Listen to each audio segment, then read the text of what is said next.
Señores, hace unos años tuve que dictar un seminario sobre literatura argentina en la Universidad de Harvard y Cambridge, Massachusetts. Yo disponía de 4 meses, con 2 lecciones semanales, eso sí, lecciones de 1 hora y media cada una. Entonces pensé que el tema literatura argentina es un tema a la vez demasiado estrecho y demasiado amplio, o mejor dicho, demasiado vago. Y resolví elegir un solo escritor. Y una vez que llegué a esa decisión, ya la elección no podía ser dudosa. Ese escritor tenía que ser forzosamente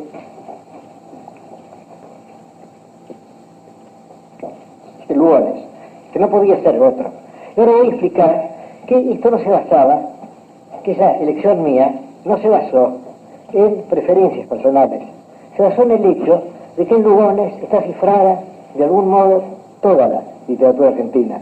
Yo diría la anterior a Lugones, la contemporánea, y ahora que estamos a una distancia de 40 años de su muerte, en una de las Islas del Tigre, también todo lo que ha ocurrido después. Podría decirse que Leopoldo Lugones fue el escritor argentino. Esto no significa que Lugones haya dejado un libro comparable a Facundo, por ejemplo. No, yo no diría eso. Pero podríamos ir más lejos y podríamos pensar que todo lo anterior a Lugones se cifra de algún modo en él. Por ejemplo, cuando hablamos del Martín Fierro de Hernández, pensamos menos quizá en el Martín Fierro de Hernández, en el vagabundo, en el desertor, en el prófugo, en el asesino, en el borracho. No, pensamos en el personaje épico en que lo convirtió Lugones en el libro y este payador. Y luego, en cuanto a Sarmiento, también, bueno, Sarmiento fue, digamos, no diría anexado porque la palabra es inexacta, pero en fin, Sarmiento de algún modo está incluido en Lugones por la admirable historia de este Sarmiento. Y todo el proceso romántico, también. Todo lo anterior a Lugones, todo eso está incluido en él. Y además tenemos su obra, y luego vamos a pensar en lo que ocurrió después. Lugones fue negado por los escritores de mi generación, pero fue negado, digamos, precisamente porque sentíamos la fuerza, esta orbitación de Lugones, y queríamos librarnos de él, de esa fuerza. Pero realmente todos sentíamos que escribir bien era escribir como Lugones. Esto fue un posible error nuestro, pero todos lo sentimos. Aún tomamos un libro como Don Segundo Sombra, de Guiraldes. Don Segundo Sombra de Guiraldes es una suerte de elegía de la vida pastoril. Pero esa elegía hubiera sido imposible sin el payador de Lugones. Todo ese movimiento que se llamó, con una metáfora militar un poco ridícula, de vanguardia, todo eso realmente viene a ser una proyección del programa anunciado por Lugones en el prólogo de su lunario sentimental. Yo recuerdo, todos creíamos ser revolucionarios, y realmente nuestra revolución, esa revolución, desde luego tímida y absurda, de suponer que toda la literatura puede limitarse a una figura, la metáfora, bueno, eso había sido anunciado por Lugones en el prólogo de su lunario sentimental. Y yo recuerdo, cuando escribíamos entonces, siempre teníamos el temor de que Lugones nos hubiera madrugado, para decirlo en criollo. Y la verdad es que encontrábamos nuestras metáforas dichas 15 años antes, y mejor dichas por Lugones. De suerte que esa rebelión contra Lugones fue del todo falsa, y Lugones debió de sentirlo así. Es imposible que un hombre tan inteligente no se haya dado cuenta de que todo aquello era un juego hecho por un grupo de muchachos que queríamos ser distintos de Lugones, pero que sentíamos de un modo acaso excesivo la fuerza, la dominación de Lugones. Y aún, bueno, puedo pensar en otro gran poeta, en Ezequiel Martínez Estrada. Es evidente que Ezequiel Martínez Estrada es inconcebible sin Darío y sin Lugones. Pero aquí ocurre un hecho muy curioso, y es que Martínez Estrada utiliza el estilo de Lugones, y lo hace admirablemente. Y lo hace admirablemente porque Lugones era, yo creo, esencialmente un hombre sencillo, un hombre elemental, podemos decir, un hombre de pasiones elementales. Pero escribió en un estilo torturado. Y ese estilo torturado, para usar esa metáfora francesa tan común, ese espíritu torturado era más adecuado al espíritu torturado de Ezequiel Martínez Estrada que al suyo. De suerte que tenemos admirables poemas de Ezequiel Martínez Estrada que serían, como digo, inconcebibles sin Lugones, pero en los cuales él maneja el dialecto, lo digo con todo respeto, de Lugones, quizás los que maneja tan bien como él, y a veces tiene poemas mejores que cualquier poema suelto de Lugones, porque ese estilo estaba adecuado, de un estilo adecuado a su alma, atormentada. Yo creo que Lugones es ahora, digamos, el primer poeta contemporáneo argentino. Eso me parece indudable. Y ahora yo querría decir algo sobre la revolución efectuada por Lugones, el hecho de que toda la literatura cambia, después de él y de Rubén Darío. En cuanto a Rubén Darío, sé que Lugones lo sentía Rubén Darío de un modo filial. Yo habré conversado 5 o 6 veces en mi vida con Leopoldo Lugones, y Lugones desviaba siempre la conversación para referirse a, él cuidaba su tonada cordobesa en una forma de su nostalgia, a mi amigo y maestro Rubén Darío. Es decir, a él, que era un hombre soberbio, le gustaba reconocer la maestría del otro. Y aquí, desde luego, influía también el hecho de que sentía nostalgia de Rubén Darío. Rubén Darío era una persona querible. Lugones, por lo poco que yo alcancé de él, no era una persona querible, y además no creo que tratara de ser querible, tampoco. Era, como acabamos de vivir ese momento, un hombre valiente y solitario, pero esencialmente solitario, y que no trataba de poblar esa soledad, por lo menos en esas 5 o 6 veces que yo conversé con él. Yo recuerdo que el diálogo era difícil, porque Lugones no admitía que el interlocutor opinara de un modo distinto. Y entonces él mataba el tema, digamos, con una sentencia, con un epigrama, que venía a ser una suerte de fallo de juez, de fallo en última instancia. Entonces había que buscar otro tema, y ese tema era rematado por otro dictamen, siempre ingenioso, siempre como, digamos, amonedado, como acuñado, pero uno se cansaba de ese modo de conversar. Me doy cuenta de que es natural que Lugones llegara a encontrarse solo. Y ahora hay otro tema sobre el cual se ha discutido mucho, yo creo que quizá demasiado, es el de que quienes atribuyen cierta frivolidad al pensamiento de Lugones. Yo estoy seguro de que esa imputación es absolutamente falsa. El argumento es este: Lugones fue anarquista, Lugones fue socialista, Lugones fue partidario de los aliados, es decir, demócrata, durante la Primera Guerra Mundial, y luego profesó la doctrina de la hora de la espada, es decir, de este fascismo. Todo esto parece frivolidad, pero no lo es si pensamos en las fechas. Si pensamos que Lugones fue socialista hacia 1890 y tantos, que Lugones defendió la causa de los aliados en 1914, y que Lugones luego, desencantado de la democracia, profesó la doctrina del fascismo, es decir, la doctrina de Carlyle, la doctrina de que la historia es la biografía de los héroes, la doctrina de que debemos considerar más bien a ciertos individuos más que a las masas. Bueno, Lugones pudo pasar de una opinión a otra en el curso en tan largo lapso de tiempo, porque solo los políticos son consecuentes, porque tienen que estar adaptados a una plataforma, pero un hombre, a un programa, pero un hombre a quien le interese un tema, piensa sobre él, y es natural que llegue a distintas conclusiones en distintas épocas de su vida. Todo pensador sincero tiene que abundar en contradicciones, porque si no, parece que el tema le hubiera interesado una sola vez y que después ya estuviera quedado inmóvil. Y además hay otro rasgo que debemos añadir, y es esto, que Lugones no medró jamás con sus opiniones políticas. Y puedo citar, ni con sus opiniones. Por ejemplo, Lugones participó, como civil desde luego, en la revolución del 20, de Uriburu. Pero, y Uriburu le ofreció, esto me consta, la dirección de la Biblioteca Nacional, claro que Lugones hubiera honrado. Pero Lugones se negó, porque dijo que si él había participado en la revolución, lo había hecho por amor a la patria, lo había hecho por la patria, y que él no podía entonces, luego, por consiguiente, medrar personalmente de ningún modo. De modo que Lugones rehusó ese cargo, simplemente por ese escrúpulo que es una prueba más de su probidad. Y luego hay algo que lo perjudicó durante mucho tiempo en Europa, sobre todo, y quizá en otras regiones de América, que es la imputación de ser discípulo de Herrera y Resig. Esta fue hecha por el crítico venezolano Fombona, Blanco Fombona. Ahora, Blanco Fombona toma un solo libro de Lugones, toma Los crepúsculos del jardín, y luego toma un libro de Herrera Resig, Los éxtasis de la montaña, y luego comprueba, con un argumento que puede parecer fuerte, comprueba que los éxtasis de la montaña son anteriores en un año a los crepúsculos del jardín, que la técnica, el vocabulario, las metáforas, toda la vida de los sonetos es más o menos la misma en ambas series.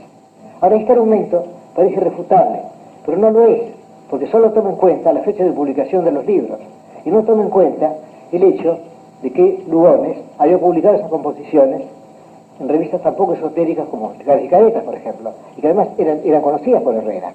Y después, bueno, sí, te comprobó que Lugones había pasado una temporada en casa de Herrera en Montevideo, había grabado un cilindro gramofónico con los sonetos, que fueron luego intimidados por Blanco Fombona, y Lugones hubiera podido decir todo eso. Pero Herrera había muerto. Vivía la viuda de Herrera. Lugones había sido amigo de Herrera. Ya hemos visto una temporada en su casa. Entonces él se dejó salpicar por esa acusación de plagio, que no hubiera podido levantar con una sola palabra. Pero no dijo nada, se cayó. Eso es otra prueba del carácter de Lugones. Pero luego, cuando Lugones muere en 1938, se hace un número especial de la revista Nosotros, y ahí colaboran diversos escritores orientales. Ahí colabora, creo que Pérez Petit, creo que Quiroga, creo que Frugoni también, y todos ellos declaran la verdad.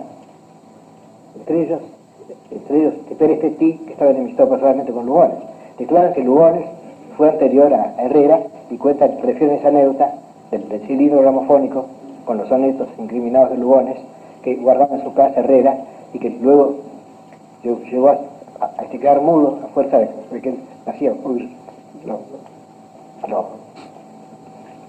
y se utilizaba tanto. De modo que aquí vemos lo que fue el carácter de Lugones. Sin embargo, esa acusación es algo que lo manchó. Yo he visto, por ejemplo, en el libro de Canciones Ascens, se dice que Herrera fue anterior a Lugones, cuando realmente eso es falso. Además, eso se referiría a un solo libro. Eso se referiría simplemente a Los crepúsculos del jardín. Y sabemos que Los crepúsculos del jardín corresponde a uno de los modos de Lugones, porque Lugones fue un escritor proteico. Lugones, como El azul proteo de Ben Jonson, cambiaba cada libro. Y Enrique Sureña me dijo que es curioso, que él asombraba el hecho de que poetas menores, como Saint-Mars, por ejemplo, lo impresionaran tan hondamente a Lugones. Lo impresionó también Lafforgue, que me parece un poeta ya superior a Saint-Mars. Pero yo creo que no debemos asombrarnos de ello, porque de igual modo que para un poeta cualquier experiencia es más vívida que para un hombre común, así un libro también la lectura de un libro puede ser más vívida. De suerte que Saint-Mars, que a mí me parece un poeta, en fin, olvidable, digamos, no tengo por qué atacarlo, bueno, pues Saint-Mars no fue un poeta olvidable por Lugones, porque el lector en ese caso era Lugones, y ya se sabe que toda lectura, es decir, bueno, que toda lectura es un hecho estético, y que en ese hecho estético que se llama la lectura, hay una colaboración, porque un libro, mientras no se lo lee, es una cosa entre las cosas, un objeto entre los objetos. En cambio, el libro solo vive, Emerson ha escrito sobre eso admirablemente, el libro está como encantado, el libro necesita que lo llamen a la vida, y entonces surge. Entonces, podríamos decir que un poema cambia cada vez que es leído. Ya Emerson ha escrito sobre ese tema, sobre el hecho de que tenemos en una biblioteca, tenemos los mejores espíritus de la humanidad, tenemos los más altos ingenios, que están esperándonos. Pero eso no está en libros, no está en fechas, no está en bibliografías. Eso está en el hecho sencillo de un hombre que abre un libro, que lo lee en voz alta, diría yo. Porque cuando uno lee versos, o aun cuando uno lee prosa eficaz, uno no puede leerla en voz baja. Hay algo que lo obliga a uno a leerla en voz alta. Bueno, pues bien, cuando uno está leyendo un libro de poemas, digamos, y de pronto uno se encuentra recitando, bien o mal, lo que uno lee, entonces ocurre el hecho estético. Es decir, hubo antes el hecho estético de la creación o invención del poema, luego la escritura del poema, luego la relectura del autor, y luego cada vez que el libro es leído, el hecho estético se repite. Y esa serie, esa repetición de hechos estéticos es la historia de la literatura, y no las fechas, las bibliografías y las otras trivialidades que suelen enseñarse en las universidades. Yo sé porque yo soy profesor y he visto cómo se hacen las cosas. Bueno, veamos ahora en ese prólogo del Lunario Sentimental, donde Lugones ha cifrado este programa, este revolucionario, que fue seguido pero solo parcialmente después. Él quiso ante todo que el poeta usara todas las palabras.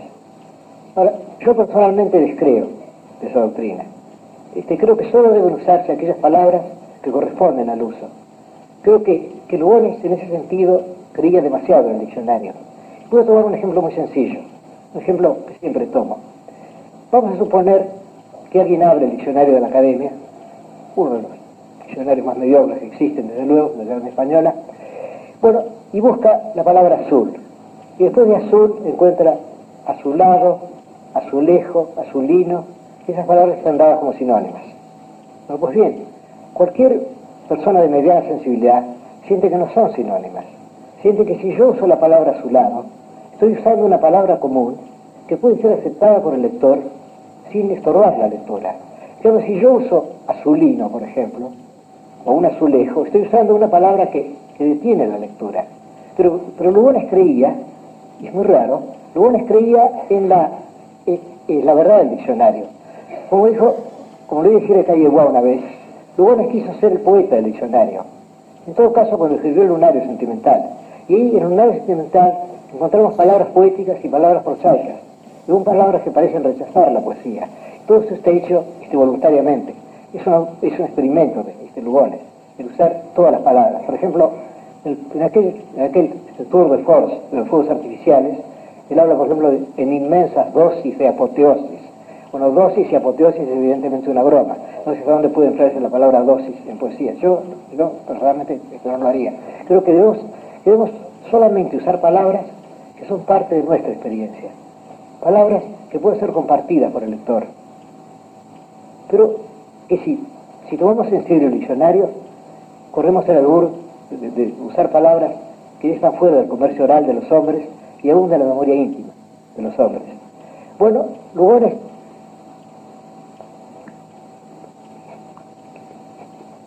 quiere ruir el dialecto poético. Toda época tiene un dialecto poético, la nuestra lo tiene también, y quiso escribir usando todas las palabras. De modo que ya tenemos esta ampliación.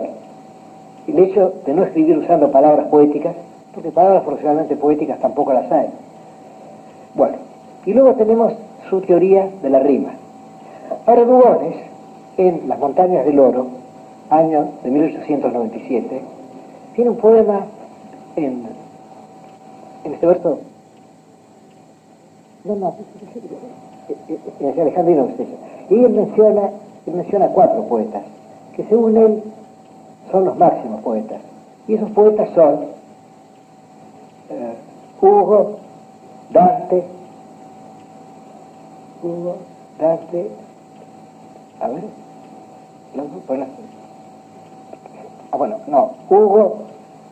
voy para atrás, Hugo, Dante, ustedes en orden abajo deben ser Homero, Dante, Hugo y Whitman. Y en el prólogo del Lunario Sentimental encontramos 3 de esos nombres, pero el nombre de Whitman ha sido omitido. ¿Por qué ha sido omitido Whitman? Whitman fue omitido por Lugones, porque Lugones, cuando escribió el Lunario Sentimental, ya profesaba la teoría de que la rima es un elemento esencial del verso moderno. Y entonces Walt Whitman, que es uno de los padres del verso libre, uno de los muchos inventores, y acaso el más ilustre de los padres del verso libre, no le servía para su teoría. Y entonces fue omitido, pero queda siempre la mención de esos grandes poetas tutelares. Homero, bueno, en Homero desde luego no hay rima, pero eso no importa porque él usa el hexámetro, se ofrece en otro idioma, una poesía que tiene otras leyes métricas. Pero ya tenemos a Dante y tenemos a Hugo. Y luego Whitman fue omitido por Lugones. Pero vemos estos 4 grandes nombres de poetas. Y luego llegamos a la teoría de la metáfora.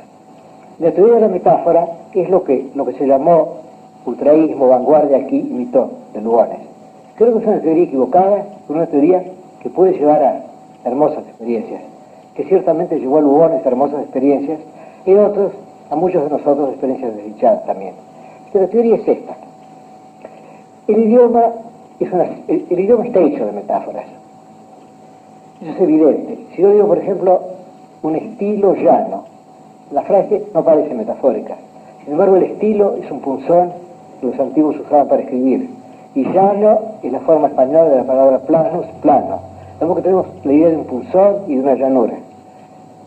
Es casi imposible formular una frase sin que haya alguna metáfora de ese tipo. Pero también es casi imposible entenderla sin olvidar esa metáfora.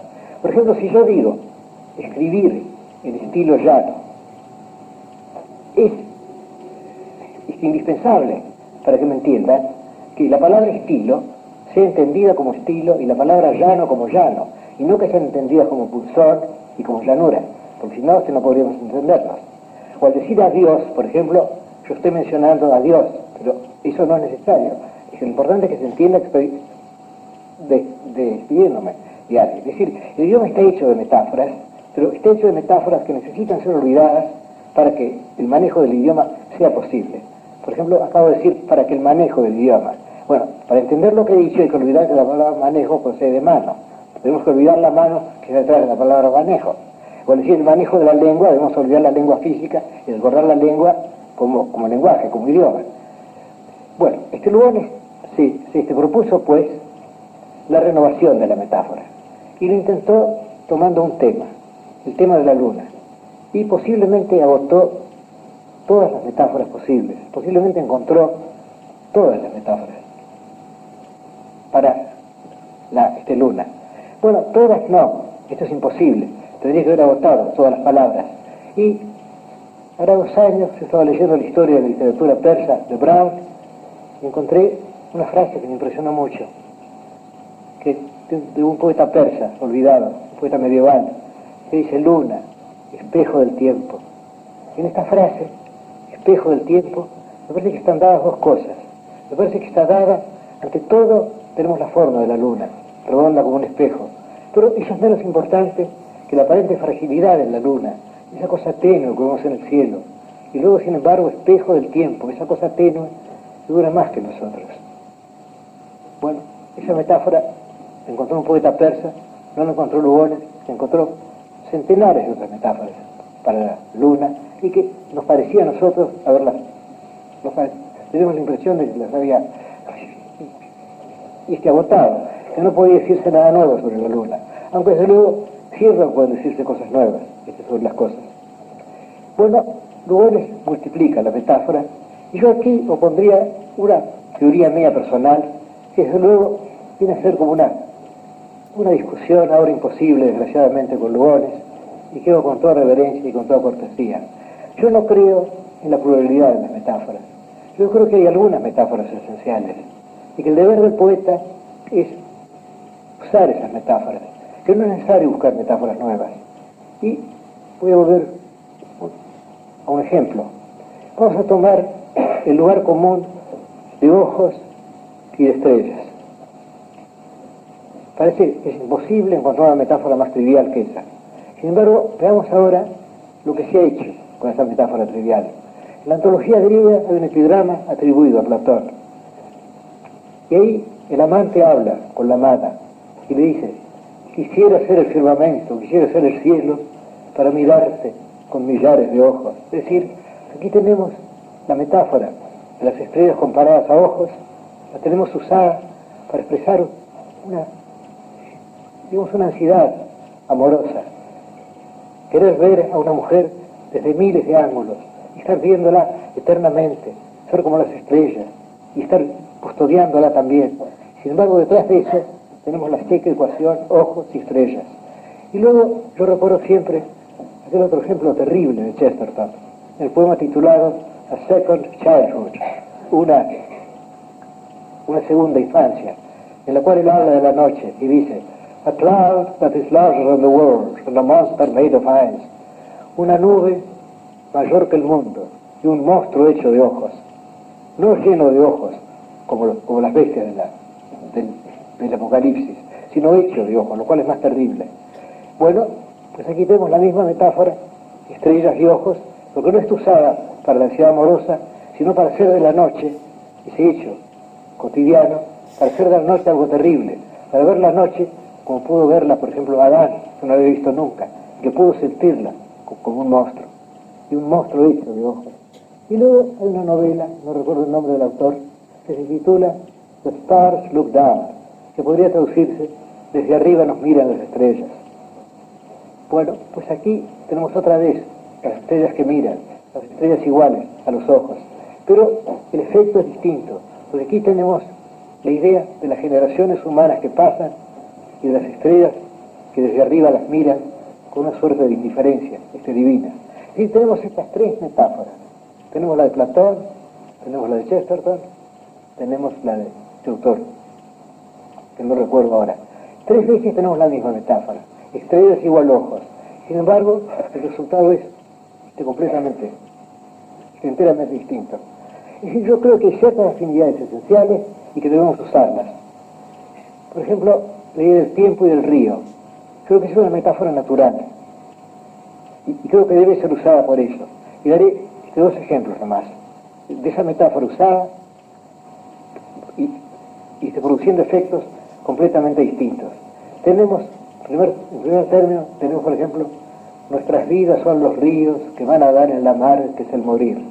Bueno, aquí es la idea de que nuestra vida es transitiva, de que vamos a parar a la muerte, en la muerte seremos juzgados, una idea cristiana. Y luego tenemos la misma metáfora en la sentencia de Heráclito. Nadie baja dos veces al mismo río. ¿Por qué? Porque las aguas cambian, sí, lo primero que sentimos. Nadie baja dos veces al mismo río porque el río es otro. Y luego sentimos que nadie baja dos veces al mismo río porque nosotros no somos menos río que el río. Nosotros estamos cambiando, también. Es decir, nosotros somos tan fugaces como el río, o, como dice Shakespeare, estamos hechos de la misma sustancia de que están hechos los sueños. Somos tan fugaces como el río, o, como dice Shakespeare, estamos hechos de la misma sustancia de que están hechos los sueños. Sueño y vigilia, aquí tenemos otras metáforas esenciales. Quizá puede reducirse la literatura a unas cuantas metáforas esenciales. Bueno, tendríamos pues la idea de Lugones, luego otra idea que es esta, que puede ser explorada, me parece a mí. Algo hizo Valle Inclán en la pipa de Kif, pero no superó a Lugones, ciertamente. El lugar sentimental de Lugones es muy superior a la pipa de Kif de Valle Inclán, apoyando a cualquier lector que esté prevenido. Pero, y la idea de que hay ciertos metros, y que hay metros que han triunfado, y como organismos triunfantes en la lucha por la vida, dice Lugones, esos metros, esos organismos deben ser respetados. Por ejemplo, él toma el caso del verso de 8 sílabas, el octosílabo, y dice cómo el octosílabo, tan natural al parecer, vacila y tropieza en los primeros romances. Y luego toma el caso del endecasílabo, y refiere cómo Cristóbal del Castillejo y otros literatos españoles no percibieron su melodía. Ahora, para nuestro libro, el endecasílabo está natural con el octosílabo, pero para el pueblo no. El pueblo solo oye el verso octosílabo. El verso de 11 se le escapa como se le escapaba a los españoles contemporáneos de Garcilaso y de Boscán. Sin embargo, ahora lo aceptamos. Y luego tenemos el alejandrino. Ese lo aceptamos plenamente, ahora también. Pero además de estas combinaciones posibles, digamos de versos de 8 sílabas, de versos de 11 sílabas, de versos de 14 sílabas, hay centenares de otras combinaciones posibles. Y luego las agota en el lunario sentimental. Y así hay estrofas en esas sílabas del lunario que están hechas de versos que no han recibido nombre después, porque solo Lugones las usó.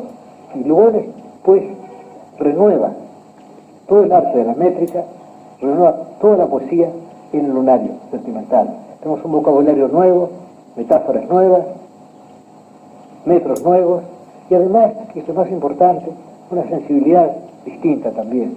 Porque la sensibilidad de Lugones en el lunario no es ya, digamos, la sensibilidad de los principios del modernismo, ya es distinta, ya está mechada de ironía de la ironía de Lafort, desde luego, que fue su maestro para este libro, pero todo esto lo hace Lugones.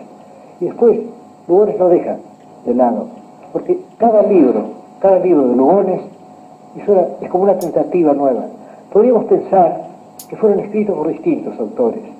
Tomamos, por ejemplo, un género actual, el de la ficción científica. Se supone que ese género es algo típico de nuestra época. Sin embargo, bueno, creo que Wells es algo anterior.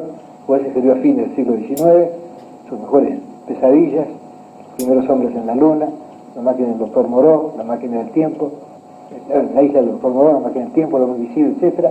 Lugones había leído esos libros estaban al alcance de todos, pero Lugones escribió Cuento y Sur, ese terrible cuento del mono que aprende a hablar y que se enloquece. Una de las historias más patéticas que yo conozco, y desde luego muy superior a todo lo que se ha hecho después en materia de ficción científica, algo que en pocas páginas tiene la melancolía de toda la obra de Bradbury, por ejemplo. Bueno, pues Lugones va a seguir renovándose en cada libro, y al final es como si él se hubiera arrepentido de algunas de esas experiencias, o mejor dicho, como si él quisiera probar otras. Y llegamos a hacer Los romances del río seco, que es uno de los altos libros de Lugones. Y en ese libro él se propone algo que no había sido hecho antes. Él se propone mostrar al gaucho, pero no al gaucho violento, no al gaucho cuchillero de Hernández o de Gutiérrez, o al gaucho épico de Ascasubi, sino, digamos, a la cortesía del gaucho. Tenemos ese poema La visita.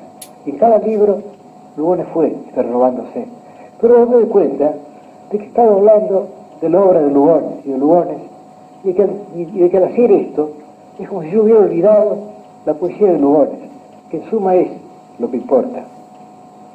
Pero qué cosa más fácil que recordar a Lugones, que recordar versos de Lugones. Por ejemplo, nuestro amor fue un encanto de los ojos y un vago roce de dedos tímidos al insinuante halago del crepúsculo y nada más. Pues esa música no existía en el idioma español antes de Lugones. Nuestro amor fue un encanto de los ojos y un vago roce de dedos tibios al insinuante halago del crepúsculo y nada más. Pero Lugones, en el lunar sentimental, se complace en un juego que ya lo conocía Byron, desde luego, que es el de hacer poesía y de decirla luego. Por ejemplo,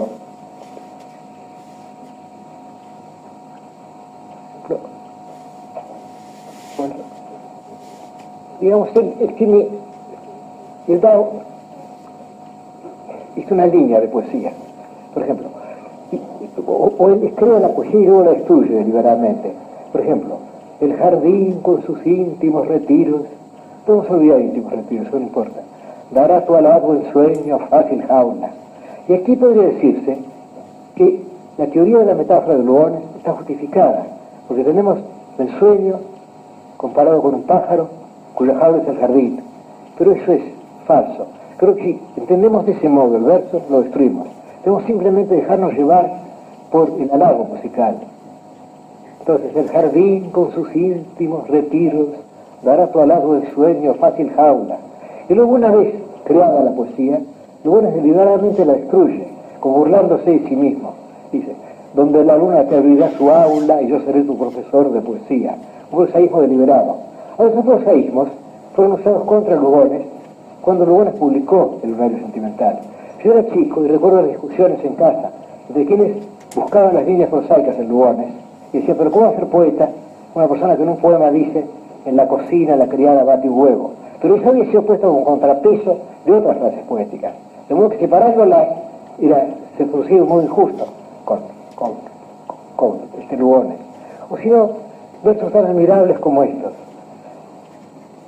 Ligero sueño de los crepúsculos suaves, como la negra madurez del higo, sueño lunar que se goza consigo mismo como en su propia ala duerme el ave.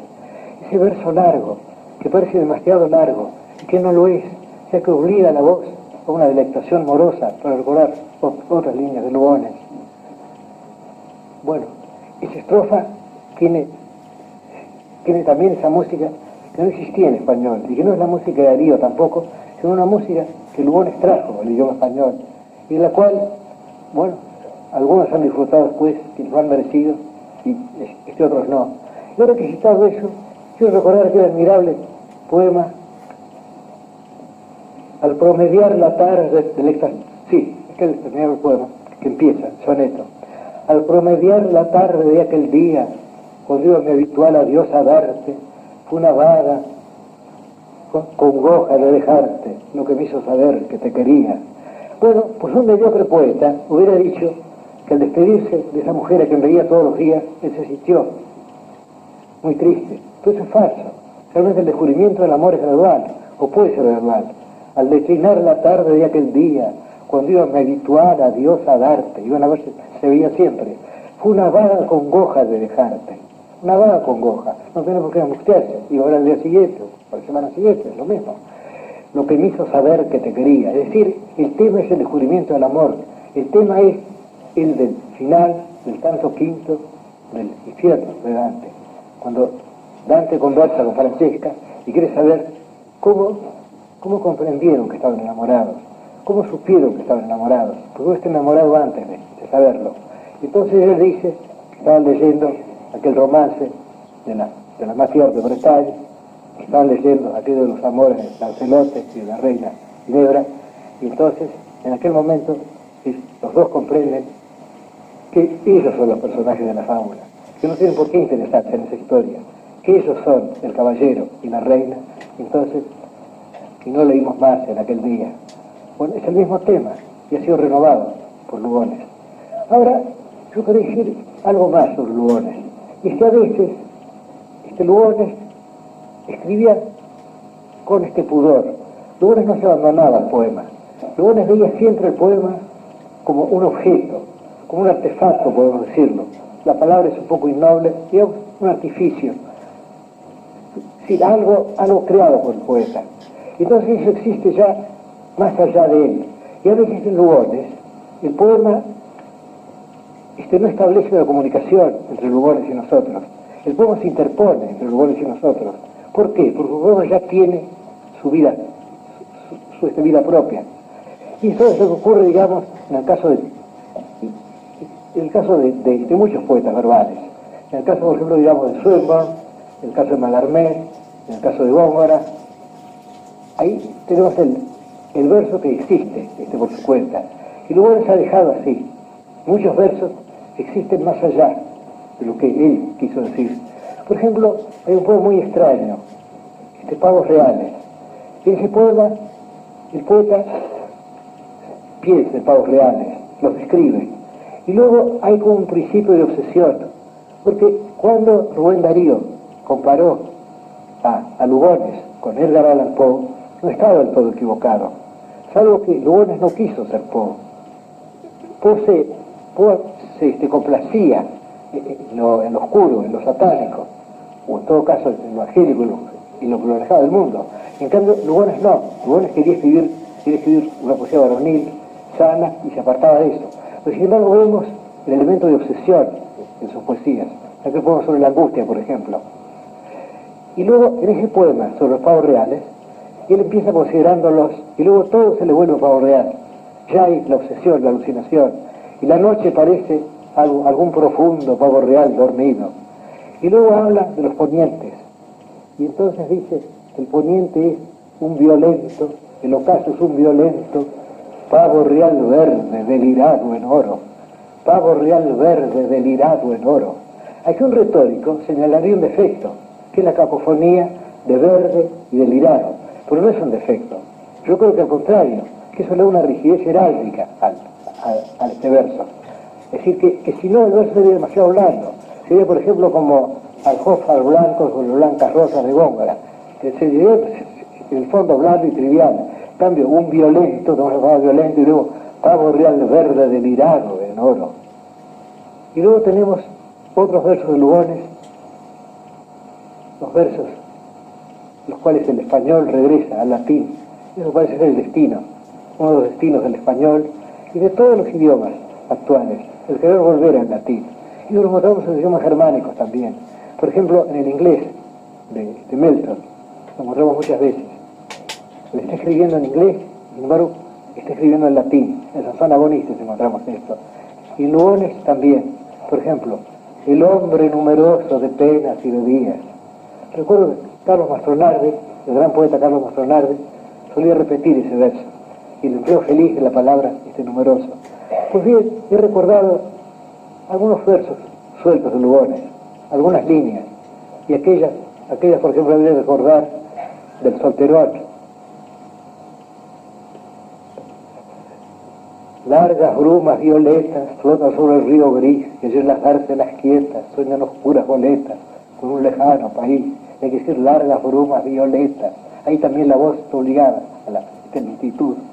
Bueno, o si no, uno de sus mayores, uno de los mejores poemas de él, el Salmo Pluvial. Era así una caverna de agua sombría el cielo. Y luego al final, ese juego de la I y de la L, delicia serenísima de la tarde feliz. Y vamos a suponer que Lugones llegara a ser olvidado. A la larga, todos llegarán a ser olvidados. Todos seremos olvidados. Eso no importa. Sabemos cuál fue el destino de Lugones, un destino de soledad, sabemos el suicidio, y el hecho de que él no quiso realmente comunicarse. Él interponía sus poemas entre su yo solitario,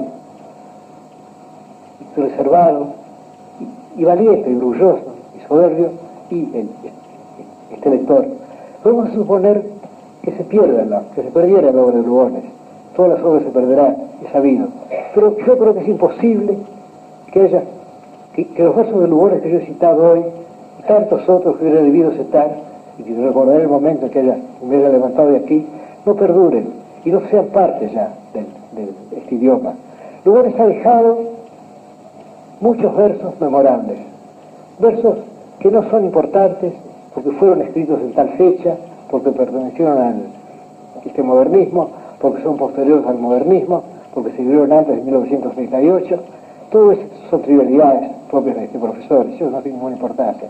Lugones ha dejado versos que son hermosos y que seguirán siendo hermosos y que cuando hayan pasado muchos siglos serán tan hermosos como se hubieran escrito en el porvenir.